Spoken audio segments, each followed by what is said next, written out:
O Atlético Mineiro abriu vantagem diante do São Paulo fora de casa por uma vaga na semifinal da Copa do Brasil. Nesse vídeo a gente vai entender como o jogo se desenrolou taticamente, os bloqueios feitos por São Paulo e Atlético Mineiro, o jogo amarrado e quais aspectos podem ser importantes no duelo de volta em Minas Gerais. Por isso que a gente já está com o campinho na tela com as duas formações iniciais de São Paulo e Atlético Mineiro dentro desse jogo, sem novidades.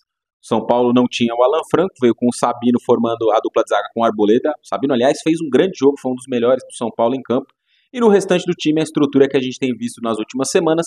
Sem o Ferreira lesionado, o Lucas tem jogado pelo lado esquerdo e o Wellington Rato ganhou essa vaga pelo lado direito. Algo também que o São Paulo já trabalhou em outros momentos da temporada.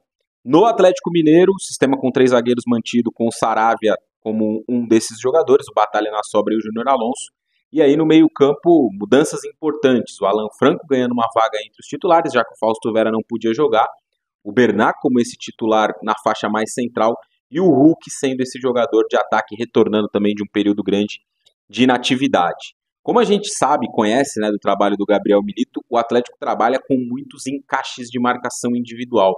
E muitos deles prevaleceram numa tentativa de congelar o jogo do São Paulo, que era mandante ao longo desse primeiro embate. Então o Lucas, que é um jogador que parte do lado esquerdo, mas se movimenta muito por uma faixa central, tinha uma atenção especial do Saravia. Se o Lucas viesse um pouco mais para dentro, o Saravia o acompanhava sem muito problema em desfazer essa linha de 3 zagueiros. Então esse já era foi de cara já um encaixe importante dentro do jogo. O Gustavo Scarpa e o Arana mais baixos do que de costume, né? A gente está acostumado a ver um Atlético, principalmente em cenários onde o Atlético propõe mais jogo, onde o Scarpa está muito aberto no campo de ataque e o Arana está muito aberto também no campo de ataque. Nesse confronto, a gente pôde observar de uma forma geral os dois mais baixos dentro do campo, até por um panorama de muitas vezes o Atlético ter um pouco menos a posse. São Paulo terminou o jogo com quase 70%, panorama que se ampliou dentro do segundo tempo. Na primeira parte, o Atlético até teve um pouco mais de posse de bola do que o São Paulo. Otávio encaixando muito no Luciano, essa era uma outra ideia proposta pelo Milito, e o Batalha num duelo contra o Caleri. Né? A gente tem até uma imagem, vou colocar na tela, que ilustra um pouco essa questão dos encaixes e mostra essa estrutura. A gente está vendo aí, né? O Scarpa bem baixo, né? Bem como um quinto elemento ali para fechar uma linha de 5, um ala mesmo, né? O Atlético invariavelmente se defende com uma linha de 4, mas dessa vez o Scarpa baixou muito para ajudar. Batalha nessa batalha, né, nesse duelo contra o Jonathan Caleri. O Otávio encaixando no Luciano. E olha o encaixe do Saravia no Lucas onde vai. Né? O Lucas vem para o meio campo, muito longe da área. O Saravia sai da linha de 3 e vem acompanhar, né, o jogador do São Paulo. A Arana também um pouquinho mais baixo. E o Júnior Alonso ficando numa espécie de sobra ali dentro de vários momentos do jogo. Um pouco isso que deu para observar nesse confronto do ponto de vista dos encaixes que são propostos aí pelo Gabriel Milito, né? O Bernat encaixando no Luiz Gustavo, Alan Franco contra o Bobadilla, um jogo de muito 1 contra 1, né, no campo inteiro. São Paulo muitas vezes desenhava uma saída de 3 com o Arboleda, o Sabino e o Rafinha, mas também tinha um apoio do Wellington, que foi outro que não se lançou tanto ao ataque, também preocupado com o que o Scarpa pudesse oferecer de apoio do lado contrário. Foi, de uma forma geral, um jogo de muito estudo, né? Um jogo onde os dois trabalharam muito para tentar anular as possibilidades do outro. São Paulo com a posse em vários momentos do jogo, mas sem ser tão agressivo, também receoso de perder e oferecer um contra-ataque em algum momento. O Atlético tem o Scarpa de muita velocidade, o Arana de muita velocidade, o Paulinho, jogador muito rápido, o Hulk muito físico também. O Paulinho muitas vezes até abrindo um pouco mais para tentar atrair uma marcação e poder fazer essas diagonais, algo que acabou não acontecendo muito. Foi um jogo bem discreto do Paulinho de forma geral. O próprio Hulk num embate individual contra o Sabino, né, o jogador que em tese da dupla de zaga era fisicamente o mais forte, foi para esse embate individual contra o Hulk, muitas vezes caçando o Hulk longe da área e com um intuito muito claro de recuperar a bola ou fazer a falta para não permitir que o Hulk pudesse girar e dar uma continuidade à jogada. Então foi um jogo muito mapeado nesse 1 para 1, né, e com poucos espaços de uma forma geral. O Caleri tentando muitas vezes se mexer para arrastar com ele o Batalha, mas sem ter a efetividade de uma infiltração do Luciano ou do próprio Lucas, nem mesmo do Rato, que na minha visão foi o melhor jogador do São Paulo em campo. Em alguns momentos o Wellington Rato conseguiu ter liberdade para gerar finalizações, porque ele não tinha um encaixe individual tão definido, né? Diferente do que era feito do outro lado com o Lucas em relação ao Saravia, o Gabriel Milito não desprendeu o Júnior Alonso da defesa para encaixar no Rato, né, como ele fez com o Saravia.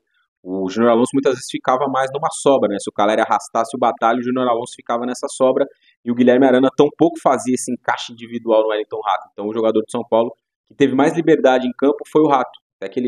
Tanto que ele consegue gerar algumas finalizações nesse sentido. Se não me engano, 3 finalizações o Rato tem dentro do jogo. Mas de uma forma geral, o São Paulo produziu muito pouco, né? Luiz Gustavo muito travado na saída nesse embate com o Bernal, o Bobadilla a mesma coisa contra o Alan Franco. Foi um jogo muito mapeado nesse sentido e que de ambos os lados ofereceu poucas oportunidades claras. São Paulo tem uma ótima chance no segundo tempo com o Lucas, né, uma cabeçada para fora, uma jogada que acontece pelo lado direito com o Bobadilla. E o Galo tem uma oportunidade com o Batalha no finalzinho, quase a última bola do jogo de cabeça, e consegue abrir o placar e dar ao Atlético uma vantagem dentro desse jogo, né? São Paulo muitas vezes tentando ter posses muito pausadas, até para mexer com essa estrutura dos encaixes. Não era incomum ver esses 3 jogadores, o Lucas, o Luciano e o próprio Rato, tentando se mexer muito por dentro para bagunçar de alguma forma esses encaixes, mas faltou ao São Paulo um pouco mais de agressividade, na minha visão, com a posse. E aí dá para adicionar a isso o capítulo das mudanças não feitas pela comissão do Maxi Cubeiras, né? A comissão que foi comandada pelo Maxi Cubeiras, comissão do Zubeldia, que estava suspenso. Ele coloca só o Nestor aos 45 do segundo tempo na vaga do Rato, que era o melhor jogador de São Paulo em campo, e isso não alterou em nada o panorama do jogo. Tivemos mais 5 minutos depois dessa substituição. Então, um pouco o Atlético também fez muitas mudanças, né? Em algum momento, dentro do segundo tempo, o Bernard sai para entrar o Igor Gomes para oferecer mais vitalidade no meio-campo, porque já era um momento em que o Atlético baixava mais a sua marcação e o São Paulo tinha mais gente no campo de ataque. Isso não foi incomum de ser observado dentro do segundo tempo.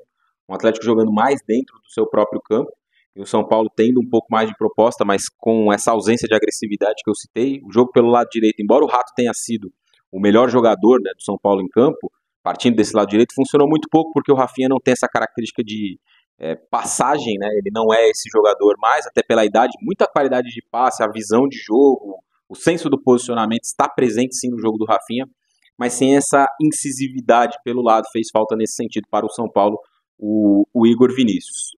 Foi um jogo em que os dois se anularam, acho que não é um exagero dizer isso, e talvez o 0 a 0 fosse mais condizente. Mas o futebol muitas vezes é um jogo de eficácia, ou na maioria das vezes é um jogo de eficácia. São Paulo teve uma chance, acabou desperdiçando, o Atlético teve uma oportunidade, conseguiu marcar o gol e vencer o jogo. Para o confronto da volta, é preciso entender aí como esses aspectos vão se desenrolar e qual será o desenho também. O Atlético, como mandante, geralmente é um time que sai mais, tem a bola, pressiona, e o São Paulo vai se ver dentro de um outro panorama.